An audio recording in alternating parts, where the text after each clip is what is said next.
अल्लाह क्या मजा मुर्शिद के मैं खाना में है, अल्लाह अल्लाह क्या मजा मुर्शिद के मैं खाना में है, दोनों आलम की हकीकत एक पैमाने में है।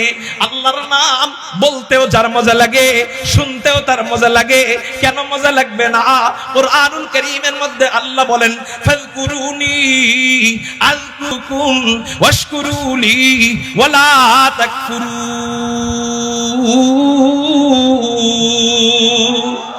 আল্লাহ পাক রব্বুল আলামিন বলেন, ও আমার বান্দারা, তোরা আমার নামের জিকির কর, আমি আল্লাহ তোদের নামের জিকির করব। আচ্ছা, আল্লাহ কোরআনের অন্য আয়াতে বলতেছেন ইউসাব্বিহু লিল্লাহি মা ফিস সামাওয়াতি ওয়া মা ফিল আরদ, আসমান এবং জমিনের মাঝখানে যা যা যা কিছু আছে সবগুলা আমি আল্লাহর তাসবিহ জপে। এই আয়াত থেকে বোঝা যায় আসমান আল্লাহ পাকের তাসবিহ জপে, জমিন আল্লাহ পাকের তাসবিহ জপে, পাহাড় আল্লাহ পাকের তাসবিহ জপে, নদী নালা আল্লাহ পাকের তাসবিহ জপে, গর্তের পিপিলিকা থেকে নিয়ে নদীর মাছ পর্যন্ত সকলেই আল্লাহ পাকের তাসবিহ জপে। আবার আমরাও আল্লাহ পাকের তাসবিহ জপি, কিন্তু বেশ কম কি অন্য মাখলুকের তাসবিহের জবাব আমি আল্লাহ দেই না। আসমান জিকির করে, আমি আল্লাহ আসমানের জিকির করি না। জমিন জিকির করে, আমি আল্লাহ জমিনের জিকির করি না। পাহাড় জিকির করে, আমি আল্লাহ পাহাড়ের জিকির করি না। নদী নালা জিকির করে, আমি আল্লাহ নদী নালার জিকির করি না।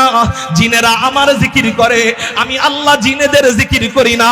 গর্তের পিপিলিকা থেকে নিয়ে নদীর মাছ পর্যন্ত সবাই আমার নামের জিকির করে। সুবহানাল্লাহ,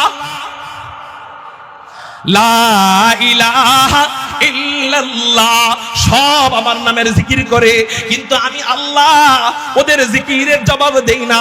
কিন্তু আমার বান্দারা, তোরা আমার এত আদরের মাখলুক, তোরা আমার এত আদরের বান্দা, তোদেরকে আমি আল্লাহ এত মোহাব্বত করি, তোরা যখন আমি আল্লাহকে আল্লাহ, তোরা যখন আমি আল্লাহকে আল্লাহ বইলা ডাক দেস, আমি আল্লাহর সহ্য করে থাকতে পারি না, আমি আল্লাহ তোদের নামের জিকির আরম্ভ করে দে।